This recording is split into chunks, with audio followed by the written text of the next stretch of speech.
Ross, welcome to the show. Thanks, Peter. Peter, I've called a few times, and I've tried to have a conversation with you and Thomas Woods about your argument saying that it's government's fault and not big corporations because government, allows corporations to have that power, correct? You've said, so I've heard that speech many, many times. But I'd like to have what power? Well, you blame everything on government, and I'm saying I'm blaming everything on corporations. And I'd like to have a dialogue with you. Well, let me ask you a question. What is it that corporations are doing that you think is bad? Okay. Well, let's start with the beginning of American history. No. I don't want to start with the big. No, listen. I don't want to start with the beginning of American history. Right now, what are corporations doing to you that is harmful and bad? Okay. For starters, the banks have derivatives, over 800 trillion derivatives, where they borrow money. Okay, now let me stop you there. Okay, Peter, listen. The banks. Billy, Peter, if you're going to bully me on the phone, then no, I'm not going to bully you. I want to ask you a question. I've seen you on the Young Turks. I've seen you on many interviews. Peter, I'm an economic anthropologist for 30 years. I got into MIT when I was 15. But I'm not going to turn it into the Ross show. I want to ask you certain questions.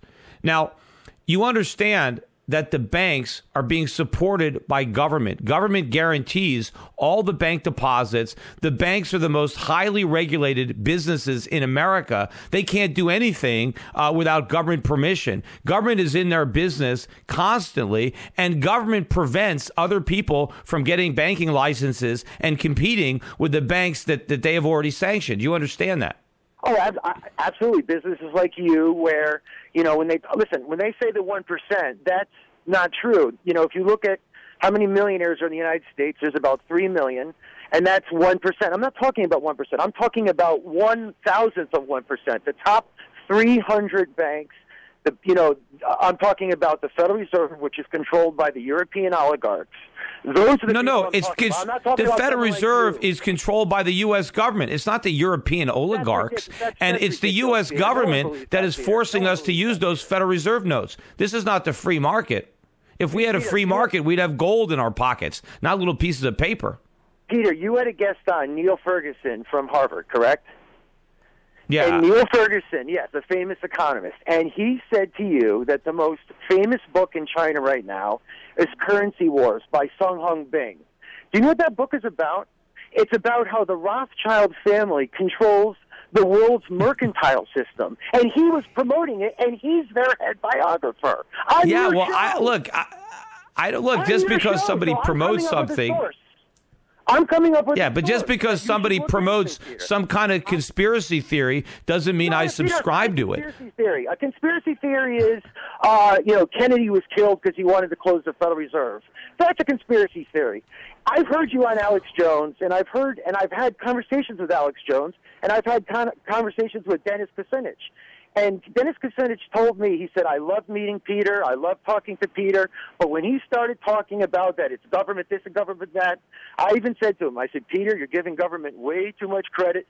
It's big corporations like the British East India Corporation, which controlled all of the world. Look, we're coming into a break. I gotta go, but it's the government that is the problem, not these businesses. I'll talk about it briefly when we get back. You're listening to the Peter Schiff Show here at SchiffRadio.com. Will yourself to work, keeping 2 eyes stuck to the time clock on the wall, pushing shredded paper up and down the hall. The Peter Schiff Show.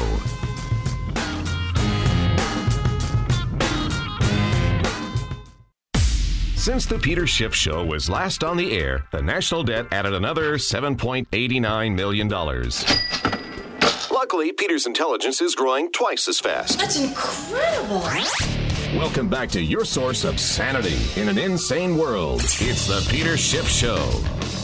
And this is Peter Schiff here at SchiffRadio.com. Our next segment, we got a bit of maybe a debate with Ying Ma coming on to talk about China and what's going on over there. She's the author of a book, Chinese Girl in the Ghetto. So we'll be talking about that at the top of the next hour. Meantime, I was taking a caller from New Haven before the break. I actually wanted him to hold on. I wanted to ask him one question, but apparently we lost him.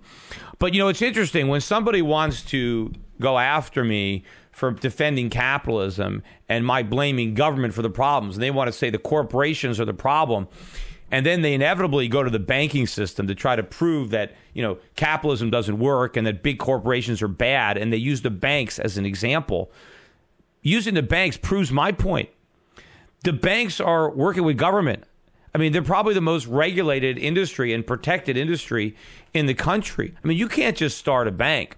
See, I wanted to ask the caller if he thinks he can just go start a bank. He can't. I mean, I couldn't even start a bank. Now, I mean, I could start a shoe store if I wanted to open up a shoe store. No one stops me from doing that. But try to open a bank. I mean, there's no way you're going to be able to do it. And so it's not a free market.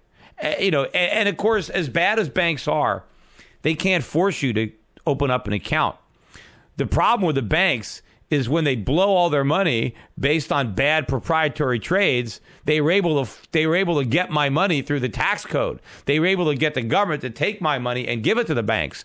So it's the government that's the problem. See, I can avoid the bad banks. I can't avoid the government unless I want to do what Eduardo Saverin did and renounce my citizenship. Look, the government auctions off all sorts of goodies, and big corporations line up to buy it. Big corporations buy influence. They buy power, right? And what they do is they pay politicians to use that influence to better themselves or to thwart their competitors. That's what they do. Everybody is vying to have government power used on their behalf, and they feel if they don't buy the government power to be used for them, their competitor will buy that power and it'll be used against them. It's kind of like, protection money. A lot of people give money to the government for the same reason that a shop owner gives money to the mob, right? A gangster comes in and says, you need to give me 10% of your sales every week. And if you don't give me 10% of your sales, I'm gonna torch your restaurant and beat the crap out of you. So you pay. Or maybe the mobster says, look, you give me 10% of your sales, and I'll make sure that if anybody else tries to open up a restaurant to compete with yours, I'll beat the crap out of him. Oh, okay. I mean, that's basically what it is. I mean, that's the way the government works. It's all a protection racket. And if people are upset at the companies that are playing the game, no, it's the government that sets the rules. And the companies are just playing by the rules that the government created. Take away the government power, you change the rules. See, I want the rules to be free market competition. I don't want government to be doling out influence to anybody. Yet that is the system, unfortunately, that we have. And it's always capitalism that takes the rap. But it's the government that is polluting the reputation. Anyway, well, I agree. But I think I've got the caller back on the line. I think it was Ross. I mean, I think I've got this guy on. It doesn't say New Haven. I think it's the same guy. But let me give him a shot to answer. Ross, hi, Peter. You from New Haven? I'll answer your question for you.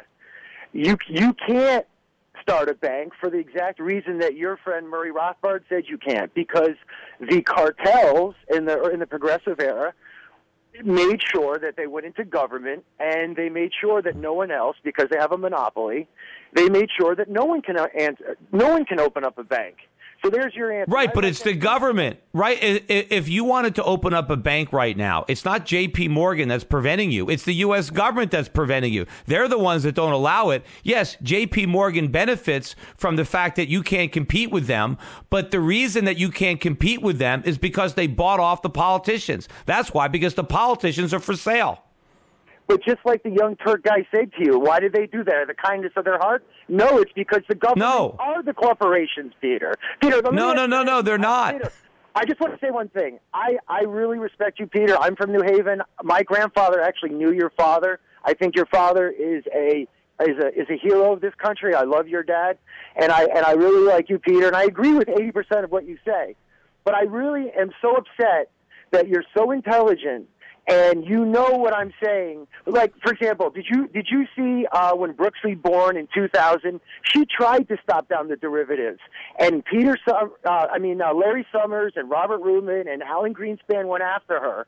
and just destroyed her and went ahead with these derivatives. So even if we yes, but you're talking about government people. Look, I agree with you that that people in the banks want to buy off the politicians. The problem is we gave the power to the politicians to sell that influence and sell that power. Peter, that's how the country was founded. No, it wasn't. Thomas Jefferson, right before he died, he gave a speech at the Declaration of Independence, 50th anniversary, and he talked about how he was, in so many words, he was very upset because the British East India Corporation and the Bank of England were now controlling the second bank of the United States, and that corporations were taking over. Adam Smith was against corporations, Peter. Don't you know that? Pick up any Noam Chomsky book and read. Well, there's nothing wrong with the people incorporating. I mean, that's not the problem. Yes, the problem is when the corporations get government to do their work. When the the marriage of corporations and government. But the fault is the government. We've given government too much power. They can use their force to limit competition, to help their friends, and punish their enemies. And that's what they're doing. And that's what you have to protest. As long as that government power is there, you're going to have this corruption. You can't change human nature. All we can do is change government, and we have to do it. Unfortunately, Dennis Kucinich, I guess, is too close to the problem. I like Dennis as well, but he refuses to admit how big a problem the government that he's a part of really is. And I guess that's a difficult thing when you're a Democrat, because you're all about the government, and it's hard to see it as the villain that it is. But take off the sheep's clothing, and it's one big wolf.